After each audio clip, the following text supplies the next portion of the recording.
నమస్కారం.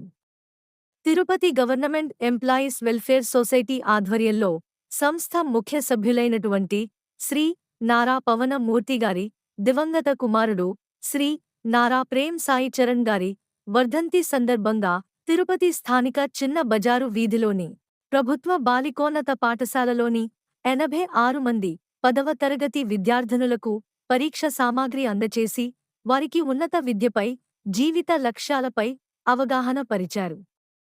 ఈ కార్యక్రమంలో సంస్థ అధ్యక్షులు ఎం అన్వర్ బాషా, ఉపాధ్యక్షులు పి స్వామినాథన్, కార్యవర్గ ముఖ్య సభ్యులు నారా పవన మూర్తి, ప్రత్యేక అతిథి శ్రీమతి హబీబున్నీసా గారు, సంస్థ సమన్వయకర్త షేక్ ముహమ్మద్ రఫీ, స్కూల్ ప్రధానోపాధ్యాయురాలు శ్రీమతి పారిజాతం, టీచర్ భారతి, సభ్యులు చిల్లూరు వెంకట రామరాజు, అమర్నాథ్ మరియు విద్యార్థినులు, టీచర్లు పాల్గొన్నారు.